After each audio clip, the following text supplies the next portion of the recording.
Yeah, yeah. Just let me know when you're ready.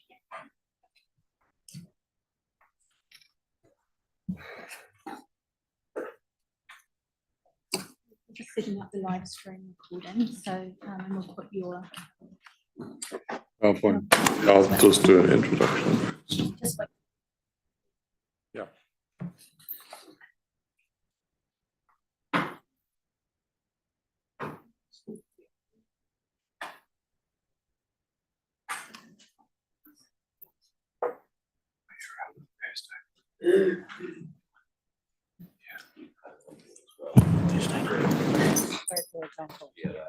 They completely agree with us, and so it's the sort this out. Yeah, so we're starting to get a bit.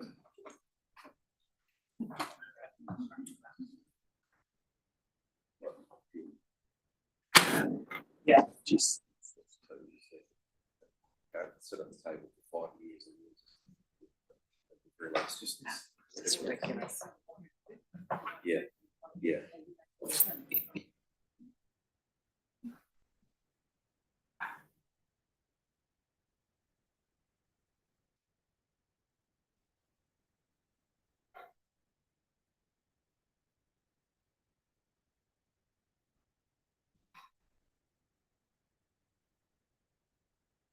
Right. So, welcome. We're all go. Systems all go. You've got a presentation for us. Nice Yeah, to see thank you, Madam Chair. I'll just introduce everyone. So the purpose of this report is to provide the council an update on the Memorial Park Aquatic Centre, including the updated business case and an updated enhanced concept design. So we have Mark Bates from HTT Architecture sitting with us, and Craig Jones from Visitor Solutions, who will guide us through the PowerPoint presentation. This report also provides an update on the geotechnical investigations, which have been carried out on site, involving both CPT testing and deep bore tests, which were completed last week. The newly appointed geotechnical engineer from NGO is currently analysing the results to inform the foundation design for the facility. The RFP for the geothermal bore contractor has been issued and will be assessed within the coming weeks. And finally, the specifications for the supply of the pool tanks, filtration and the hydro slides have been finalised and will be advertised in the coming weeks, seeking submissions from suitable suppliers to initially provide information to finalise the preliminary designs for the aquatic facility. I'll now hand over to Craig and Mark, and they will take you through the PowerPoint display. thank you, Mike. So if we just go through the PowerPoint, if we roll on to our first slide there. So the good news here is the project obviously has very strong strategic alignment with existing strategic and planning documents that Council has produced. As you're aware from previous updates, we've put together 4 problem statements and 6 objectives for the project. The 6 objectives there are listed 1 through 6. The first one of those is that the Memorial Park Aquatic Facility has high community participation levels, and it relieves pressure off the wider network.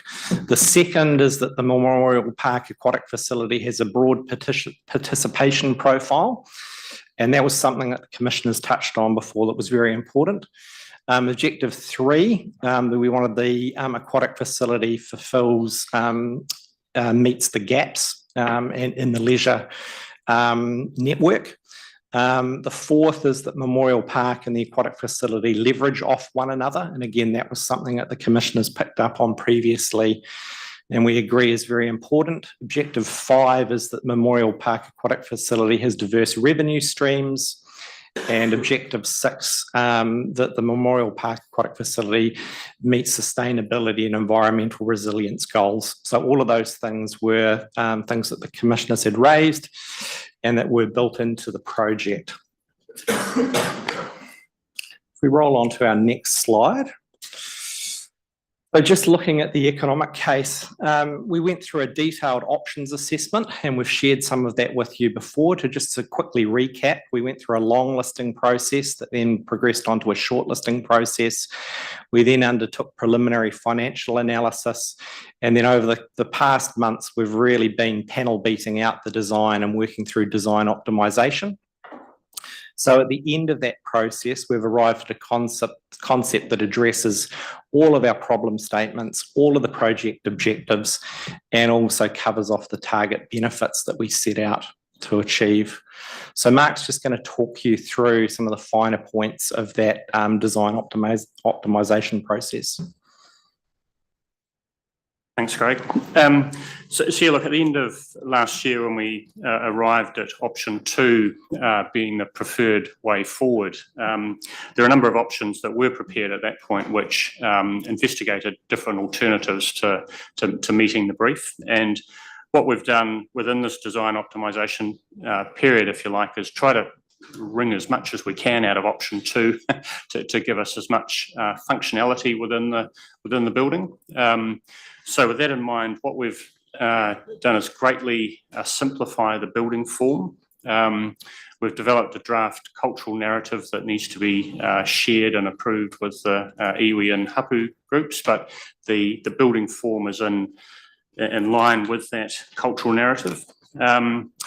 We've consolidated the plant areas along the sort of northern side of the facility, and that provides a clearly articulated services spine serving both the indoor and outdoor pools, which has a sort of rationality and an efficiency to it. That rationalisation of plant areas, with the option 2, we arrived at this early stage in design. What we're talking about is option 2 defined a gross floor area, and what we've been doing is, to say, trying to get as much out of that gross floor area as we can. So with that rationalisation of the plant areas, what we've been able to do is add in excess of 400 square metres to the fitness centre, which has some, some big benefits in terms of its use. So if we can roll on to the next slide. So we have developed the indoor and outdoor pool design. As Mike mentioned, we've prepared documentation suitable for the procurement of the proprietary pool tanks, filtration and the hydroslides. Those are fairly big packages of work, probably amount to somewhere around 10 to 15% of the overall cost of the facility. So having cost certainty on those up front is useful. There has been a peer review done of the facility. So there's a little bit of, I guess, sort of design tweaks that have to happen over the next sort of the following design stages to pick up some of those things and take on board some of those comments that were made. If we flip over the page. So as I mentioned, the fitness centre has increased in size. We've got improved visual connection between the fitness centre and the aquatic components. Improved studio provision. We've developed the sort of concept around the 24/7 access and control circulation to that fitness centre. And what in terms of the building form and the fitness centre, we're keeping alive at this early stage the ability for the facility, for that, particularly the fitness centre, probably more than anything, to be expanded as need be. And I guess once we get some greater certainty on those sort of bigger budget procurement packages, that might allow us to, increase that centre further.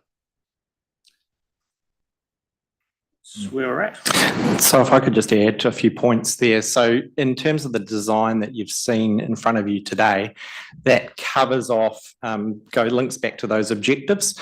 So for example, one of the questions that was posed to us is, why do we have an outdoor pool? So the outdoor pool is there to connect with the park, to create that interface and that connection, to leverage off the benefits that the park offers. We've got an outdoor pool and a bombing pool which appeal to segments of the market that currently don't use our network to its full potential.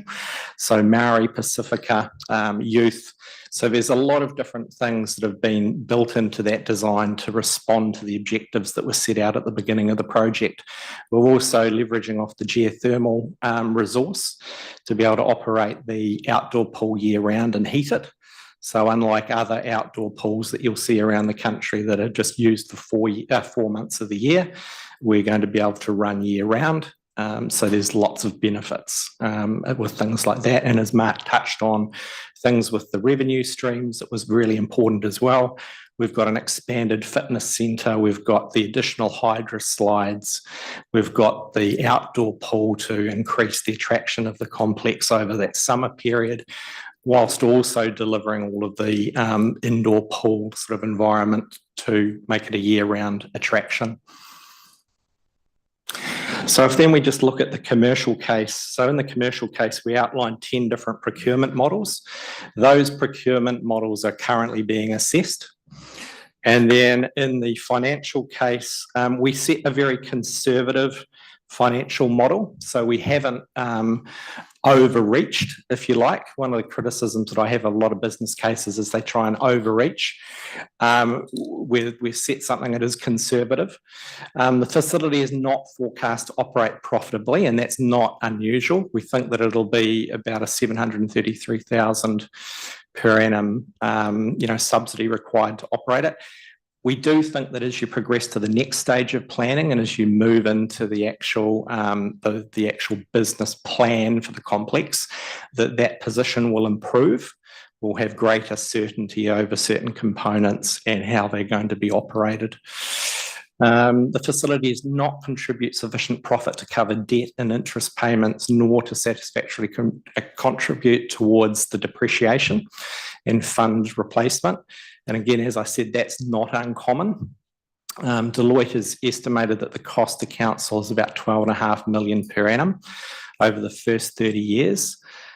Predominantly, that is down to three things: the funding required to offset the operational losses, funding required to cover debt repayments, and it's definitely the debt repayments which are the largest, have the largest impact there. And then the funding required for depreciation to fund renewals over time. So once we get to a 30-year point and we've paid down some of that debt, obviously the position will improve substantially.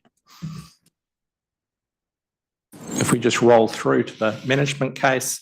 So the management case set out the areas that we were looking at expanding on in terms of the project delivery.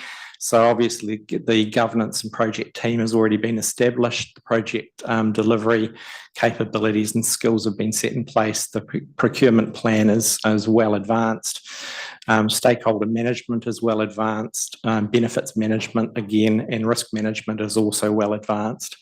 So a lot of those have been undertaken at a level that exceeds what you'd normally expect in a business case, because we've been running both the delivery side and the business case in tandem.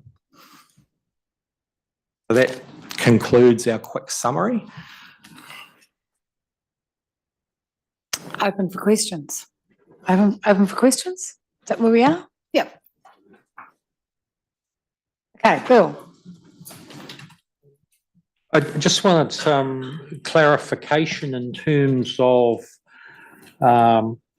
what's in the LTP, and I presume, I'm not sure whether it's Mike or Paul, in terms of obviously the capital and then the OPEX that has been discussed in the report.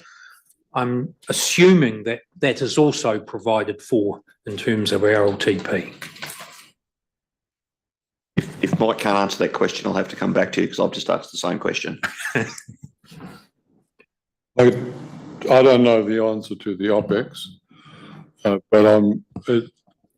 this isn't the first time the business cases come through the forum, so it would have been picked up in the LTP.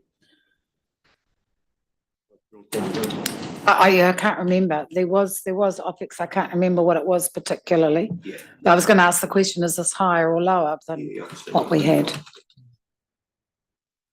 We'll get the answer before the end of this meeting. Yes, be helpful. Yep, Stephen. Thanks, gentlemen. You mentioned that it's not unusual for facilities like this to not pay their way, if you like. But it would be helpful to have some sort of feeling of comparability, I guess, with other facilities across the country. Are you able to give us any pictures, say Hamilton or Dunedin or other centres who've developed, well, Dunedin hasn't, but that have developed pools and what their level of subsidy is? Sure, you've caught me on the hop because we did actually give one example in the business case, and I can't remember the actual facility, but it came in at about $100,000 more than this facility for pretty similar offer. Yep. So it's if you look across, it's punching above its weight in terms of what you'd expect, and that's really down to the geothermal side of it. These cases are always difficult because it's how the community values the amenity that is provided, and you know, that's a judgment call by all of us, isn't it? I'm just looking to see, I did see it in here, the number of people that you're expecting to go through by year 10, because that's how you value it, isn't it? Yeah. By how many people are using it. Is it somewhere that I haven't seen it? It is there, I have seen it.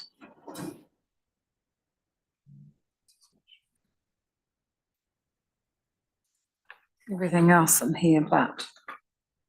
Yeah, and where do we? The actual visitation, again, I'll have to get you that number. I don't have it right on me at the moment.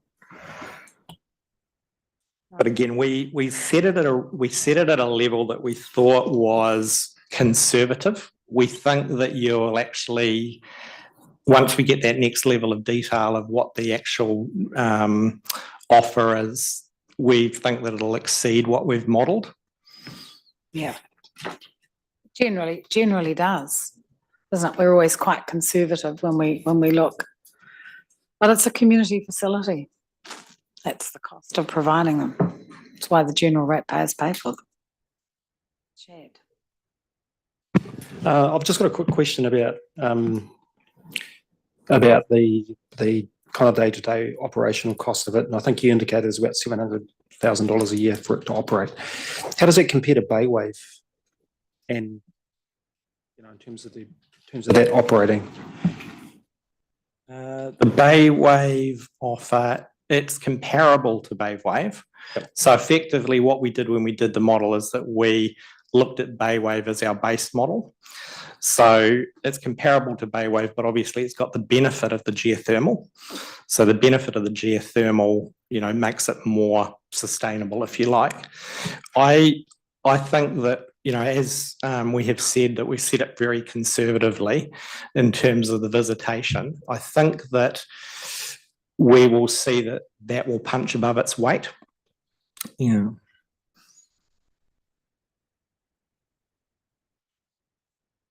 The one difference that I saw in the plan was I thought that we were looking at a lot more green space around the facility, particularly the outside. We were talking about a picnic area, and so we've now got, I'm assuming that is a Manu pool there, and just a little bit of green space, and then we've got the service lane at the back. I sort of, because I just remember at Christmas there was quite a big green space. We, thought people would come, families could come and picnic and sort of integrate that. Yeah, that's absolutely the intention. The outdoor pool area hasn't changed in size as such. It's just that we haven't put that overall site plan in this presentation here. You'll see from some of the images for the outdoor pools that outdoor pool and recreation experience and picnic area and Manu pool, all that sort of stuff is all very much still in the scheme. Because there just seemed to be a lot more hard services than I had thought in those pictures. That'll be developed further as we go on, but it's the intention is very much to make it a space where people come for that outdoor aquatic recreation, and then they stay and they keep using the facility for it's a 3 or 4 hour stay that we're trying to target. And of course, there will be value engineering done as the process goes through. So I know that we presented this plan to some of the community funders, and there's always the possibility, particularly of those hydro slides, if we have to value engineer, seeking some outside funding. So that is part of the thinking as this develops, I'm assuming.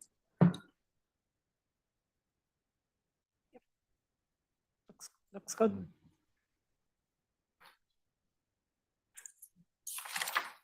So we're looking for recommendations then to receive the report on the update, receive the facility design update and the business case, and note the enhanced design in the design update, and endorse the Memorial Park facility project to progress the 3 design stages: preliminary, developed and detailed, and then construction, providing that it's delivered within the budget, and to complete the what's ECI PCSA? Early contractor involvement. Yep. And the PCSA is a pre-construction services agreement. Have that in the recommendation, the words, please, so that the public can understand it. Then novated design and build contracts subject to the project being delivered within the approved budget at each design stage gate. And Bill's moving that. So there's good and Stephen's seconding, so there's good progression and security for the ratepayers that when this is not going to get out of control.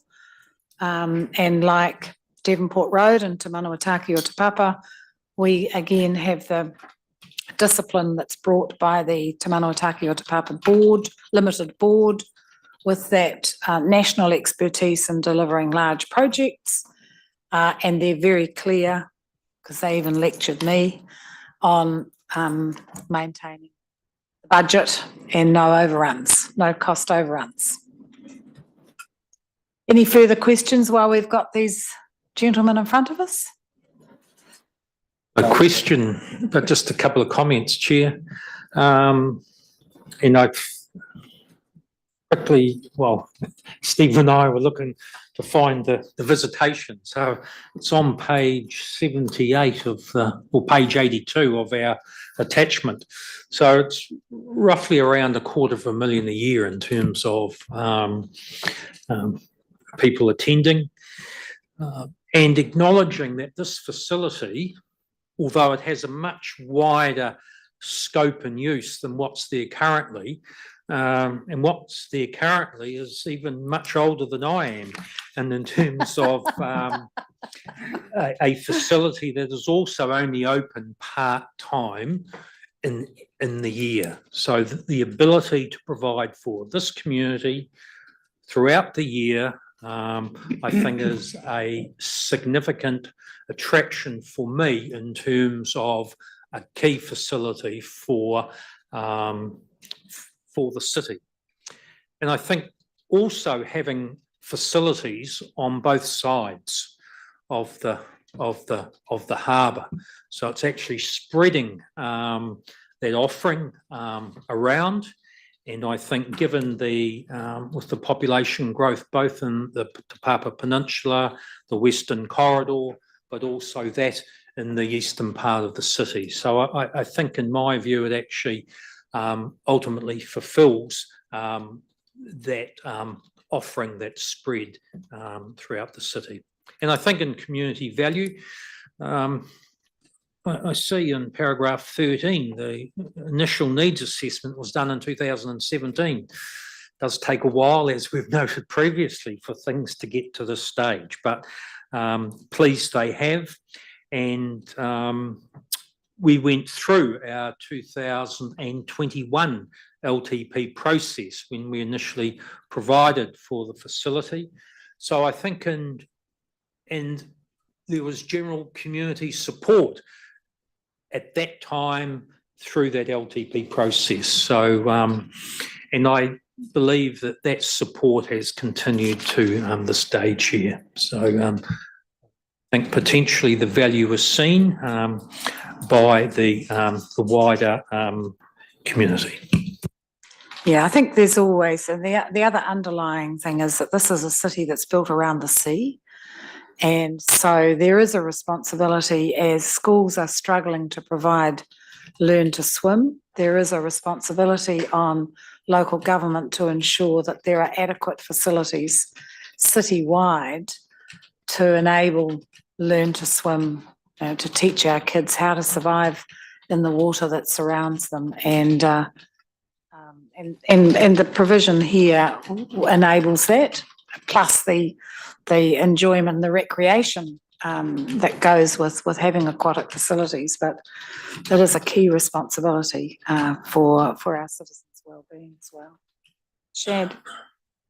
Yeah, I just want to make a couple of comments as well. I did show my daughter some of the images last night, and she was, thumbs up, I think, to she's 13, so I don't know, by the time this is delivered, she might be 18, so I don't know, may not be swimming and doing bombs on the bombing platform, but just want to support the other comments as well. And I just recall I did read, there was an article in the paper about Western Bay's LTP and delaying some of their projects, in particular, I think the aquatics in Te Puke.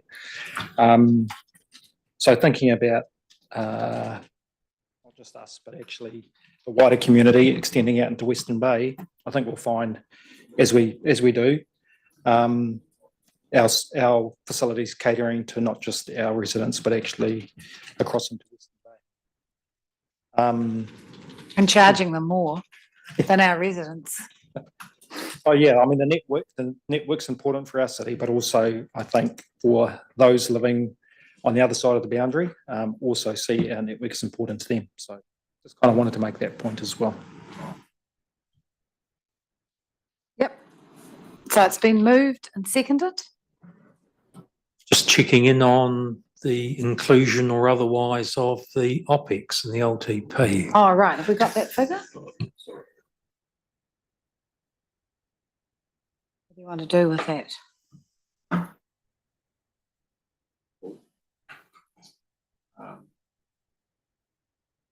Well, I think we can pass this today, but I think what we're saying is if the LTP doesn't cope with the OPEX or hasn't allowed for the OPEX, what are we going to do?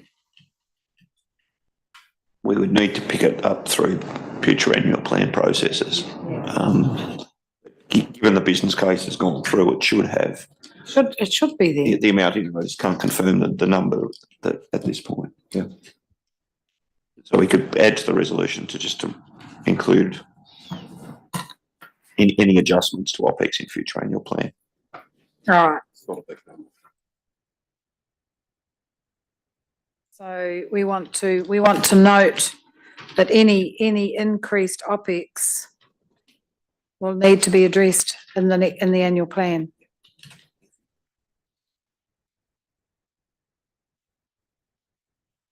D1 does say, providing the project is delivered within the approved budget. It's not specific on CapEx or OPEX.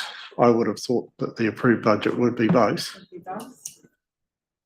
That's why I seconded it. I thought that it's covered by the recommendation.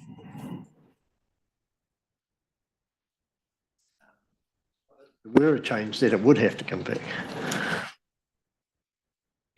But by default, we would have to do that anyway. So maybe we don't need the resolution at this point. If it's within the budget, it goes ahead. By default, if there are any movement to that, we'd need to bring it back through an annual plan process anyway. Let's just double check. So before we leave, so we don't leave a hole for the incoming council. Yep. So if you guys can just come back to us, but you're right. D1 is within the approved budget, which is the LTP, CapEx and OPEX. So if they've gone crazy, they're going to have to bring it back. All right, so it's been moved and seconded. Anything further? All those in favour say aye. Against, carried. Thank you very much. Thank you. Appreciate all the work.